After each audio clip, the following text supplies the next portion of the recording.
महादेवाय त्र्यंबकाय त्रिपुरान्तकाय त्रिकालाग्निकालाय रुद्राय नीलकंठाय मृत्युंजयाय सर्वेश्वराय सदाशिवाय श्रीमन्महादेवाय नमः। ओम नमः सोमाय रुद्राय नमः साम्राय कारुणाय नमः संगाय नमः नमो उग्राय भीमाय नमः अग्रेसाय दूरेवताय नमो अग्रेसाय नमः योगवे नमः शंकराय नमः कराय नमः शिवाय त्रिपुराय नमः देव्याय जगोयाय नमः भार्याय च भार्याय नमः प्रकरणाय चोत्तरणाय नमः कार्याय च लाड्याय नमः सत्याय भेर्याय नमः गत्याय च भार्याय च ब्रह्मणमहे सुभद्रं प्रतिवद्दति मामदा सद्यो जातं प्रवत्यामि सद्यो जाताय वै नमो नमः ममे भवेनादि भवे भवस्वमादेवाय नमो ज्येष्ठाय नमः श्रेष्ठाय नमो रुद्राय नमः कालाय नमः गणाय नमो भरगणाय नमो रेभ्यो घोरघोरतरेभ्यः सर्वेभ्यः सर्वसर्वेभ्यो नमस्ते अग्रसर्वलोकेभ्यः तत्पुरुषाय विद्महे महादेवाय धीमहि तन्नो रुद्रः प्रचोदयात् ईशानः सर्वविद्यानां ईश्वरः सर्वभूतानां ब्रह्मादिवत् सर्वोमिं विश्वतो मृत्वा अद्यदिक्तद्दशां गुरं पुर्येवेदं सर्वं यद्धूतं यच्चपुर्यं उदामदत्तस्येषानः यजन्नेनादिरोहरि एकविद्धपूर्यः पादोश्रेष्ठा भूतानि।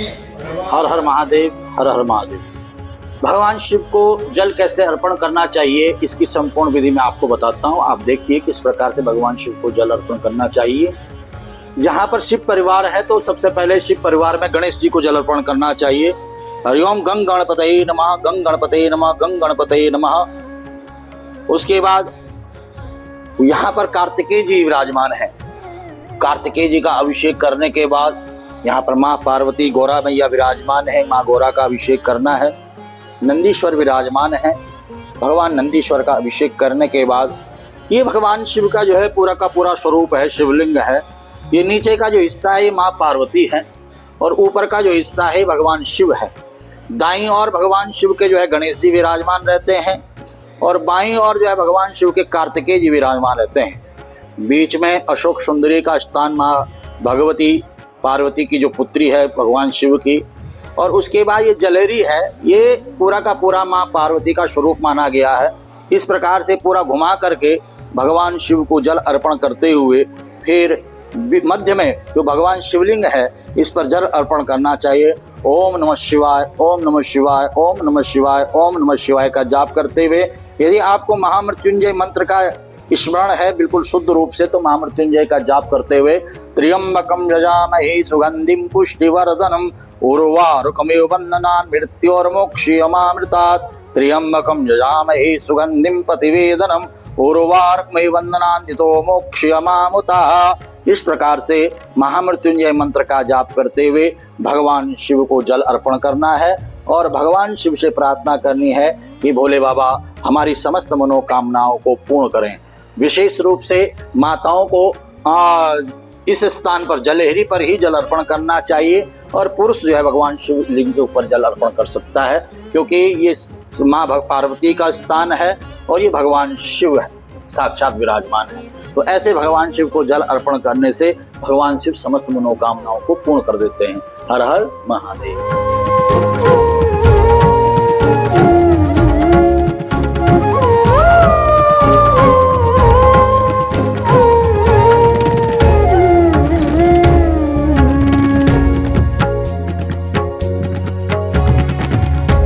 भगवान शिव को जल अभिषेक होता है। आपके द्वारा कहाँ पर आकर जल चढ़ाते? बाबा दक्षेश्वर कंकल नगरी के क्या सृष्टि के रचयिता है। रोज उनको एक जल प्रिय होता है, मात्र जल भर से वो प्रसन्न हो जाते हैं और जल्दी सावन मास शुरू होने वाला है। मेरा सौभाग्य है कि मैं नित्य अपने बाबा के चरणों में अभिषेक करने के बाद अपनी दिनचर्या प्रारंभ करता हूँ। और आज से तो विशेष दिन है, देव शयन एकादशी है और आज से प्रभु शिव जी का साम्राज्य पूरी सृष्टि पर है। 4 महीने तक प्रभु शिव इस पूरी सृष्टि के राजा रहेंगे और पूरा व्यवस्था वही देखेंगे। प्रभु के चरणों में जो आता है उसको पूर्ण लाभ और पूर्ण सौभाग्य उसका होता है कि तिल भर से प्रभु प्रसन्न हो जाते हैं। कैसा आनंद प्राप्त होता है जब भगवान शिव की आराधना में जल अर्पण करते हैं? ये भी एक अपने आप में नशा है।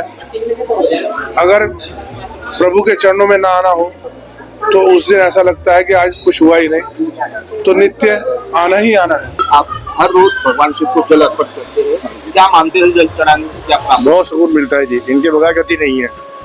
सब कुछ यही है, देवोगे महादेव, इनसे संसार चलता है। यहाँ आके बहुत आनंद मिलता है, जब तक यहाँ ना हो तो जिंदगी का सुकून नहीं है।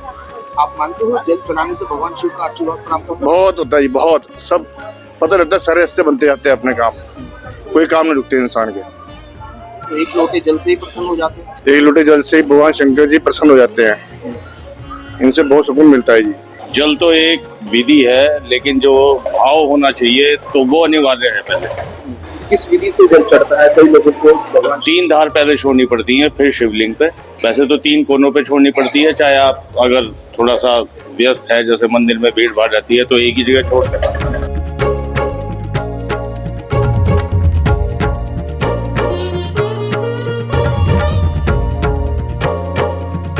हर हर गंगे जय मां गंगे। भगवान शिव को जल अति प्रिय है। मान्यता है भगवान शिव एक लोटे जल से ही प्रसन्न होकर अपने भक्तों का कल्याण करते हैं। मगर भगवान शिव को जल अर्पण करने के विशेष नियम होते हैं। आखिर किस विधि से भगवान शिव को जल अर्पण किया जाता है, इस पर हमारे साथ बात करने के लिए मौजूद है पवन कृष्ण शास्त्री जी। स्वागत है आपका तिलक पत्रिका पे। गुरु जी, भगवान शिव को जल अति इतनी प्रिय क्यों है? पापो हम पाप कर्मा हम पापात्मा पाप संभव त्राहि माम पार्वती नाथ सर्व पाप हरो भव। सर्वप्रथम आपके सभी दर्शकों को राधे राधे, हर हर महादेव। भगवान शिव कालों के काल महाकाल हैं, सृष्टि के रचयिता, पालन करता, संहार करता भगवान शिव हैं। शिव से ही सृष्टि है, शिव से ही सृष्टि का पालन है, शिव से ही सृष्टि का संहार है। शिव को जल अति प्रिय है।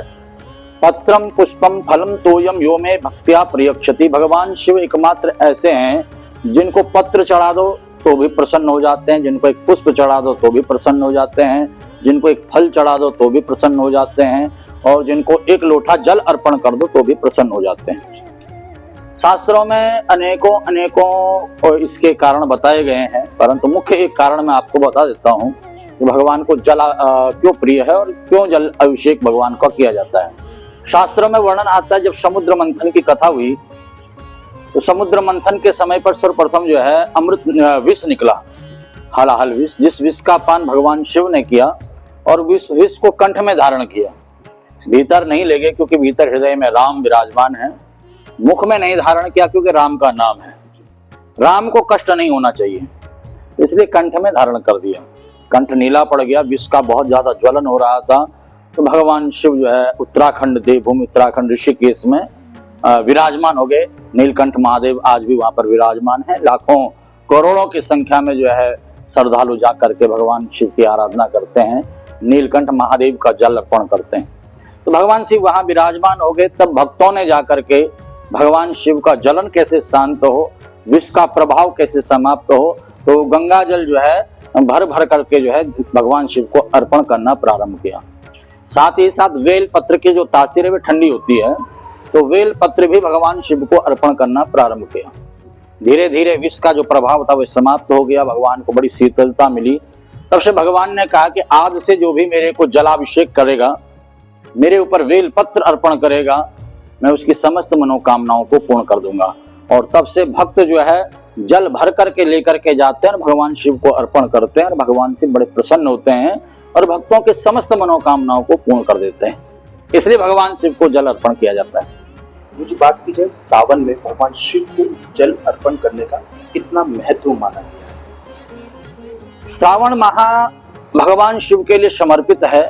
श्रावण के महीने में विशेष रूप से भगवान शिव हरिद्वार कनखल में विराजमान रहते, दक्षेश्वर महादेव मंदिर में। तो कथा आती है शिव सती चरित्र, सभी को पता है। श्री महापुराण के अंतर्गत, श्रीमद् भागवत महापुराण के अंतर्गत, देवी भागवत महापुराण के अंतर्गत शिव सती चरित्र बड़ा विस्तृत रूप से वर्णित है कि दक्ष की पुत्री सती का विवाह शिव से हुआ। दक्ष को प्रजापति पद पर नियुक्त किया गया। दक्ष ने सभा बुलवाई। उस सभा में सभी उपस्थित थे। भगवान शिव भी थे। दक्ष देर से सभा में पहुंचा। सबने उठ करके दक्ष का स्वागत किया। तो भगवान शिव ने देखा कि मेरे इधर ब्रह्मा जी बैठे हैं, इधर विष्णु बैठे हुए हैं और ये बैठे हुए हैं, तो मैं कैसे बीच में खड़ा हूं। तो उन्होंने बैठे बैठे जो है प्रणाम किया और दक्ष को ये समझ नहीं आया और दक्ष ने शिव का अपमान किया और वहां पर बड़ा झगड़ा हुआ। शिव गणों ने दक्ष को श्राप भी दे दिया कि तेरे धड़ से बकरे का सर लगेगा और दक्ष के गणों ने भी श्राप दिया। भगवान शिव कैलाश पर्वत पर पहुंच गए। शिव के गण भी पीछे पीछे चले गए और दक्ष ने शिव अपमान के लिए कनखल में यज्ञ का आयोजन किया, जिस यज्ञ में सबको आमंत्रित किया परंतु भगवान शिव को आमंत्रित नहीं किया। अब यहाँ पर जब सती को पता चला कि मेरे पिता के यहाँ यज्ञ हो रहा है तो सती भगवान शिव के मना करने पर भी यज्ञ में पहुंची और वहां पर सती ने जब देखा कि सबका सम्मान है, सबका आसन है, सबके लिए पूजन सामग्री, केवल शिव का कोई स्थान नहीं है, तो सती ने अपने शरीर का त्याग कर दिया। दक्ष को कहा पिताजी आपको नहीं मार सकती हूँ क्योंकि आप पिता हो और सामर्थ्य इतना है कि अभी पृथ्वी का प्रलय कर दूं। हरि हर निंदा सुनहि जकाना होय पाप गो घात समाना काटिया जीव जास बसाई श्रवण मुन नित्य चले पराई। का जो शिव की निंदा, विष्णु की निंदा, गुरु की निंदा, पति की निंदा जो करता है या सुनता है उसे गो हत्या से भी बढ़ करके पाप लगता है। तो सती ने कहा कि मैं अपने शरीर का ही त्याग कर देती हूँ। तो सती ने अपने शरीर का जो है त्याग कर दिया। तब वहां पर वीरभद्र की उत्पत्ति हुई। वीरभद्र ने दक्ष यज्ञ का विध्वंस किया, दक्ष के धड़ से सर को अलग कर दिया। तो सभी ने भगवान शिव की स्तुति की, प्रार्थना की। तो भगवान बड़े दयालु हैं, कृपालु हैं, भक्त वत्सल हैं, इसलिए इन्हें भोला कहा गया। बड़े भोले हैं, बहुत जल्दी रीझ जाते हैं। आकर के दक्ष के धड़ से बकरे का सर जोड़ करके जीवन दान दिया। सभी ने भगवान शिव से कहा कि भोलेनाथ अब आप दक्षेश्वर के रूप में हरिद्वार में वास करो। तो भगवान शिव ने कहा कि मैं प्रत्येक श्रावण के महीने में पूर्ण रूप से हरिद्वार में रहूंगा, दक्षेश्वर के रूप में विराजमान रहूंगा। जो भी भक्त आकर के मेरे ऊपर जल फल चढ़ाएगा, मेरा पूजन करेगा, मैं उसकी समस्त मनोकामनाओं को पूर्ण कर दूंगा।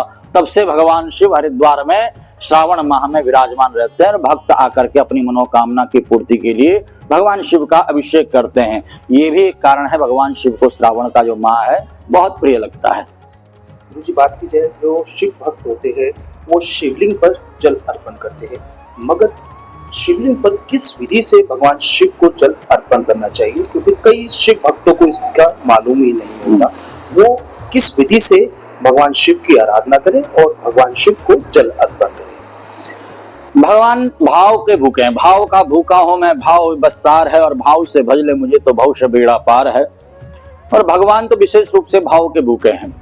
भाव से भगवान शिव को किसी भी विधि से भगवान को जल अर्पण किया जाए तो भगवान उसी में प्रसन्न हो जाते हैं। परंतु फिर भी शास्त्रों में नियम है, अगर सामर्थ्य हो तो भगवान शिव का रुद्राभिषेक कराना चाहिए। रुद्राभिषेक भी कई प्रकार से किया जाता है, जल से, दूध से, दही से, घी से, शहद से, शर्करा से, गन्ने के रस से, कुशा के जल से, तीर्थ के जल से।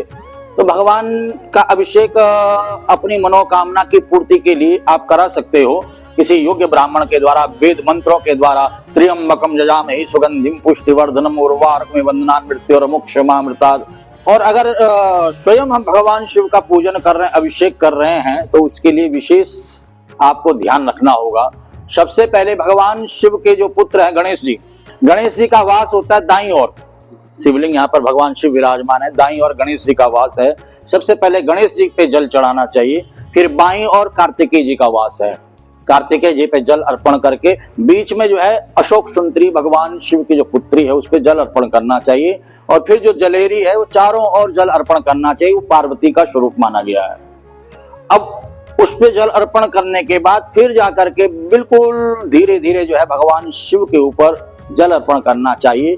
और ओम नमः शिवाय, जो कि बिल्कुल साधारण मंत्र है, हर कोई इसका पाठ कर सकता है। ओम नमः शिवाय, ओम नमः शिवाय, ओम नमः शिवाय का जाप करते हुए भगवान शिव के ऊपर जल अर्पण करना चाहिए। ऐसा करने से भगवान शिव प्रसन्न होते हैं और मनोकामनाओं को पूर्ण कर देते हैं। विशेष तांबे का जो लोटा होता है उसमें दूध नहीं होना चाहिए, क्योंकि तांबे के पात्र में दूध अगर हम रखते हैं तो वो जो है जहर बन जाता है। इसलिए चांदी का पात्र हो और पीतल का हो, स्टील का हो, उसमें कच्चा दूध, उसमें जो है गंगा जल और उसमें काले तिल डाल करके अगर हम भगवान शिव का अभिषेक करते हैं, जल चढ़ाते हैं, तो हमारे जन्म पत्रिका में जो राहु दोष है, केतु दोष है, शनि दोष है, काल सर्प दोष है, उसमें बहुत प्रभाव पड़ता है, वो बिल्कुल शांत हो जाता है और हमारी मनोकामना भगवान शिव पूर्ण कर देते हैं। तो इस प्रकार से भगवान शिव को जल अर्पण करना चाहिए।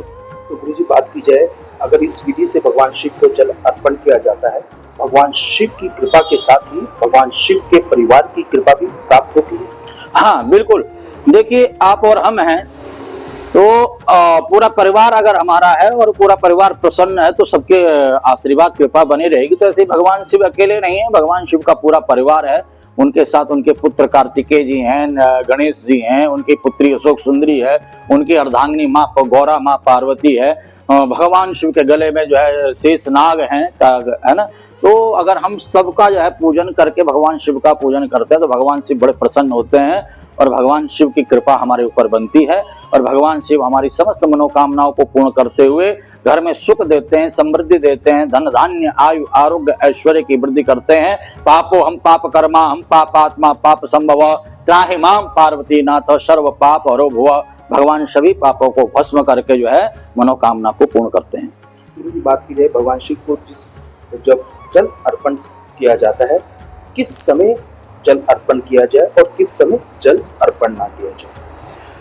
भगवान शिव की जटाओं में गंगा जी विराजमान है और भगवान शिव के जटाओं से जो है हर समय 24 घंटे 12 महीने गंगा जी की जो धार है वह चलती रहती है, विराजमान रहती है।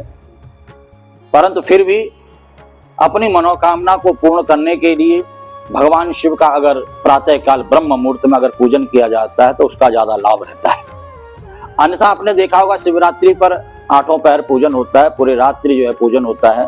तो ऐसा कोई नियम नहीं है कि कब भगवान शिव को जल चढ़ाया जाए, जब भाव हो तभी भगवान शिव को जल चढ़ाया जाए।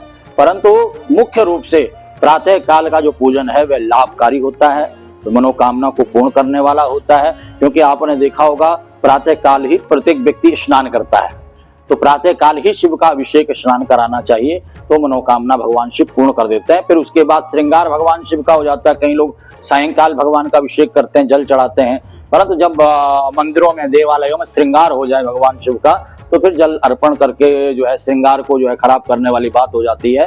तो फिर भगवान को जल न चढ़ा करके भगवान की प्रार्थना आरती की जाती है और प्रातः काल का पूजन बहुत लाभकारी होता है।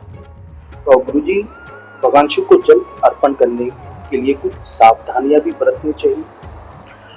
भगवान शिव को जल अर्पण करने के लिए मन में काम नहीं होना चाहिए, क्रोध नहीं होना चाहिए, लोभ नहीं होना चाहिए, मद नहीं होना चाहिए। क्योंकि काम क्रोध मद लोभ मोह के साथ अगर हम भगवान शिव का पूजन करते हैं तो वो हमारे साथ अनिष्टकारी भी हो सकता है।